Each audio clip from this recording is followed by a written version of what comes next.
那今天的节目呢就到此结束了，还是非常感谢小伙伴们的观看。那我们在这里面的视频呢，会跟我们微信公众号的视频会进行同步更新的。如果喜欢我们的视频，别忘了点击下面订阅，当然呢还要关注一下我们的公众号大飙车。我们下期节目再见。依然是有改电的形式，它不是一个原生的为电车去打造的底盘，里面还是一个六边形，像纸一样的薄啊。Hello， 小伙伴大家好，欢迎回到这一期的大飙车呢，我是薛俊峰，当然也是那个只会说真话的大明话。今天呢，就跟小伙伴开始聊这台比亚迪汉的底盘的部分了。昨天呢，跟小伙伴去聊的是前后防撞梁，总是呢感觉20多万的象征着比亚迪旗舰车型的进入豪华行列的这台汉呢，有点不甘心。说不定呢，人家呢是把更多的精力放在底盘上面，也是有这种可能性的。今天就来看看这台比亚迪汉它的底盘到底是什么样的。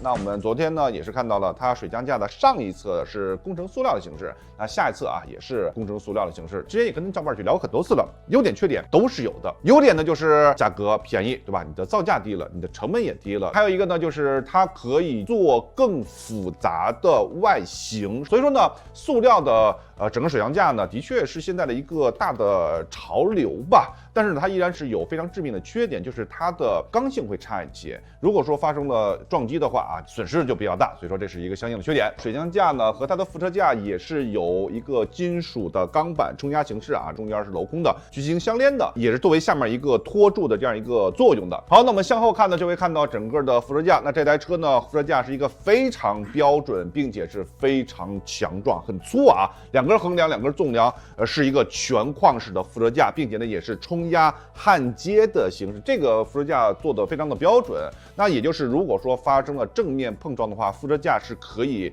吸收更多的能量的。下面呢其实是有一个还挺大的一个护板是一个塑料的形式，就是防撞尘嘛，也没有相应的防磕碰的这种功能，因为它的确是很薄。电机也好，还是你的减速器也好呢，都是在整个副车架之上的。所以说呢，这台车呢，如果说您在开的过程中前面撞一个东西也不用特别的担心。第一呢，需要担心一点什么呀？就是前面的水箱架会不会损坏？水箱架没有问题的话呢，一般来说就没有问题了，因为副车架的前面横梁还是会比较低的，能够去阻挡一些正面的冲击。电机的下侧呢也是有相应的名牌首先它的电压是570伏的电压，那最高的转速呢是15500转，最大的功率呢是663千瓦，峰值功率额定功率是60千瓦，扭矩呢是330牛米，它的转速的确不算高。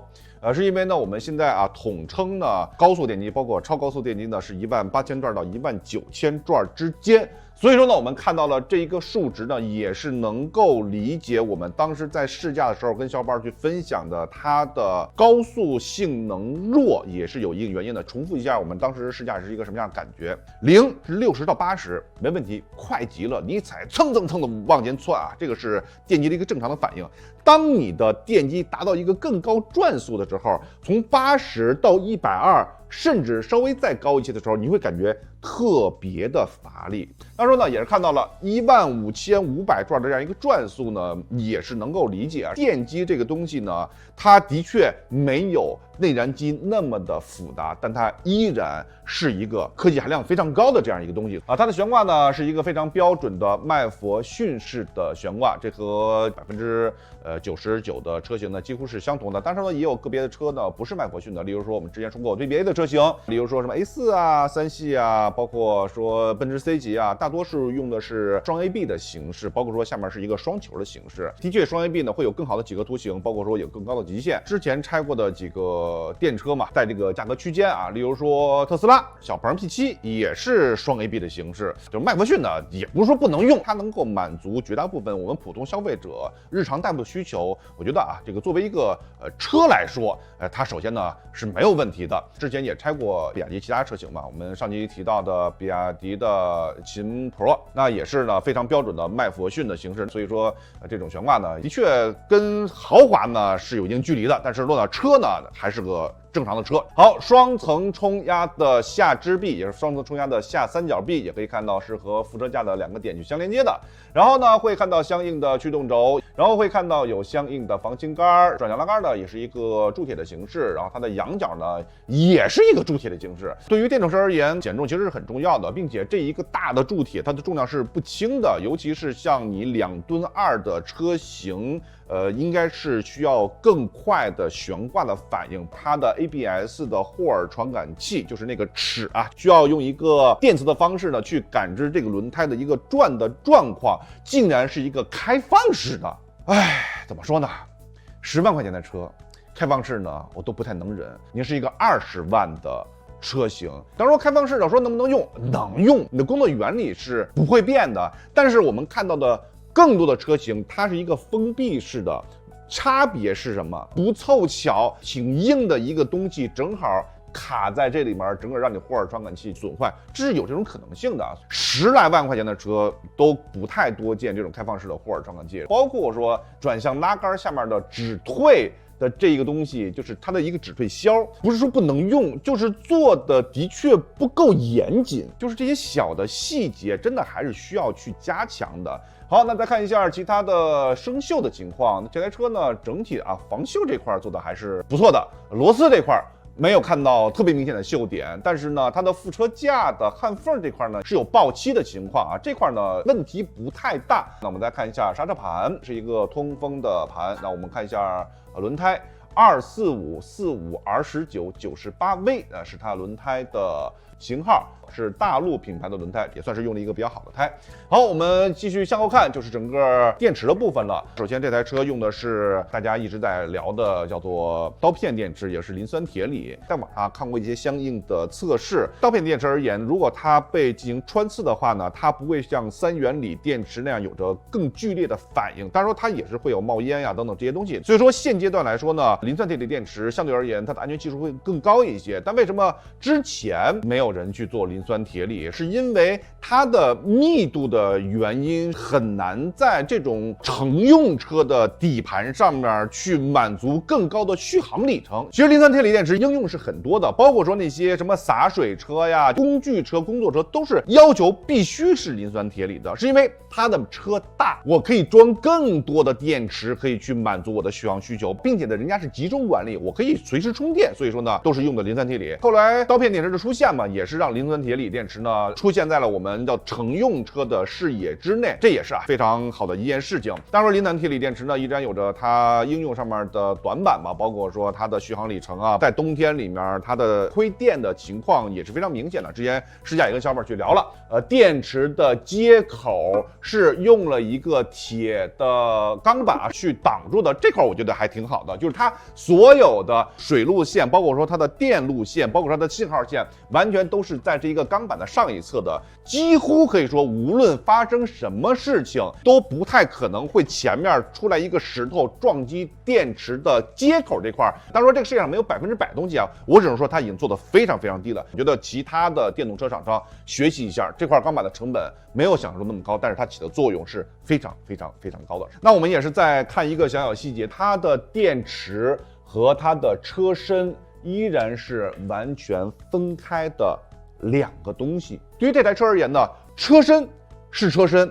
电池是电池，它可以非常轻松的摘下来，然后并且呢还是一个车的样子。所以说这个同样呢也是非常明显的油改电的一个情况之一，是因为呢原生电动车就是它会把电池作为底盘的一部分去设计的，而这辆车也是非常明显的，底盘在上面的，电池是电池，只不过呢它的两侧它的整个造型呢可能会做得更贴合一些，并且呢它的两侧会往下延伸的会更多一些。所以说从整个底盘情况下来说呢，电池是和整个的结构是一个全平的面，我觉得这块是好的，总比那些下面直接出来那么多是要好很多的。它还是会有优化的，但它依然是油改电的形式，它不是一个原生的为电车去打造的底盘。好，这块呢也是可以看到啊，车身呢并没有相应的喷涂，在后面呢也是没有喷涂，所以说这台车的底盘喷涂这块呢也是没有相应的分数的。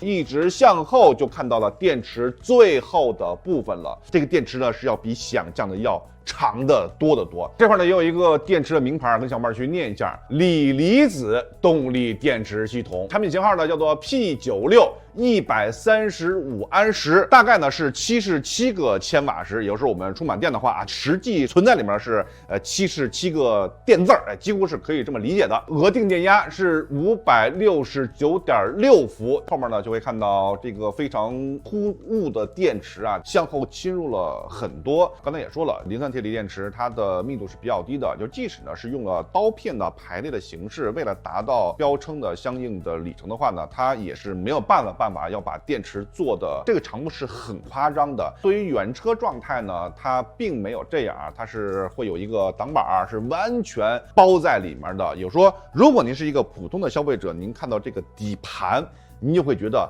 哇塞，这么平，简直和保时捷的电动车是一样的平整度啊！这块你还是可以和保时捷那个电动车一决高下的。但是打开之后呢，就会看到它里面的东西了。它的副车架呢是一个一体式的副车架，也会看到有相应的连接点，双层冲压的形式，然后呢和它的整个悬挂去连接。我们顺着这个副车架呢，可以看到有几根钢棍和它的整个后悬挂去相连接。这台车是一个多连杆的，是一个独立悬挂的形式。请数一下它是几连杆。首先看到有一根连杆和它的仰角去连接，然后这块呢也是一个可调的装置，然后往前是一个更粗一些的钢棍然后和它的副车架相连接，下面同样是一根钢棍然后和它的车身去连接。所以说呢，这台车是两横一纵，是一个3连杆的形式。之前呢，其实我们也是拆过比亚迪其他的电动车，例如说我们最早的拆的秦100，那也可以看到，无论是副车架也好，还是它的悬挂也好非常粗壮的铝合金的结构。后来呢，到了秦 Pro 的时候呢，挺好的铝合金，然后变成了这种普通的双层冲压，包括说这个是一个钢棍的形式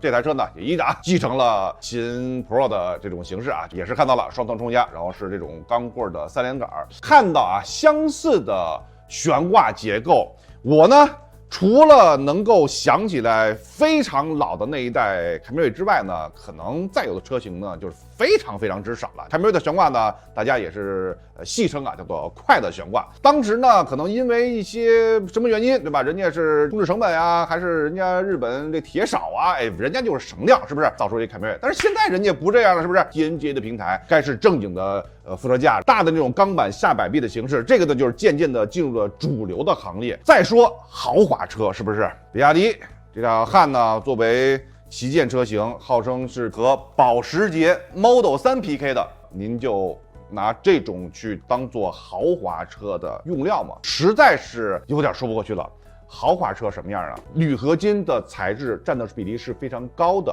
并且至少是一个4连杆，大多数都是一个非常标准的5连杆的结构。我们先不说豪不豪华，咱们先说车。现在除了比亚迪之外，其他的厂商还有没有用这种3连杆棍状的悬挂了？有没有？我相信几乎是没有了。我脑子里面想，特便宜的那个车，就是用老凯越底盘的那个英朗，你还能看见这种棍的形式。其他车真的都没有了，这个豪华您就更甭说了。所以说呢，从这个底盘来看呢，跟之前的秦 Pro 基本上是相同的 ，PK 保时捷您独一无二。它的仰角呢是一个铝合金的形式，也会看到有相应的黄筒，它竟然不是分离的，它是一个一体的形式。后面的悬挂呢，它是比较紧凑的这也是跟它的这个棍儿悬挂是有一定关系的。然后再看一下刹车盘是实心盘的形式，那轮胎呢跟前侧一样，也会看到是独立的电子手刹的这样一个控制器。好，那也是会看到底盘没有任何的喷涂，电池的上一侧是完全空的。这一块空间是完全浪费的，对于底盘这种寸土寸金的劲儿，从后面会特别明显，就是直接把个电池啪一装就行了。优化来说呢，这块是有欠缺的。后面的螺丝的生锈呢就没有前面来的好，也是在防倾杆的螺丝顶端会有生锈的情况。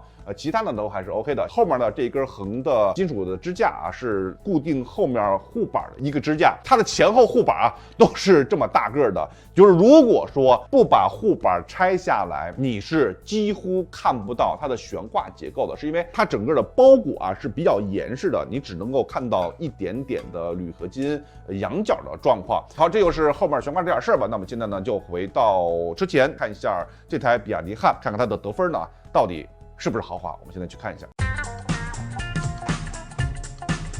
好，那么现在呢，就来总结一下这台车在底盘部分的得分。那我们底盘的满分依然是55分。那在满分55分的情况下，那这台比亚迪汉它的得分呢是33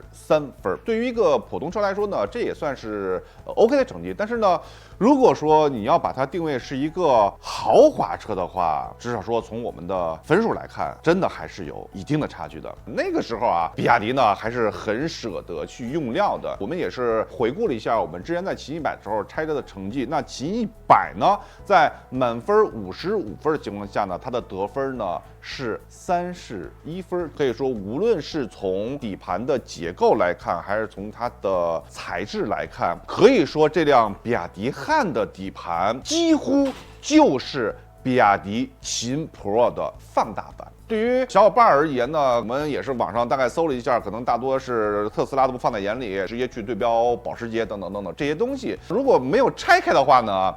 你这么说呢，也不是说不行。前面后的护板那么的大，并且这个底盘的表现从外观来看是那么的平，你的内在有没有呢？好，那今天的这台比亚迪汉的底盘部分呢，就跟小伙伴去聊到这么多。哎呀，最后还是再感叹一下啊，如果不拆开的话呢，一切都是美好的。但是如果拆开以后呢，你会发现又有着另外一番不一样的天地。我们明天这辆车的讲学我们再见。Hello， 小伙伴大家好，我是大冰块，只有这里才有大飙车最全的拆车视频，还不快来了解一下？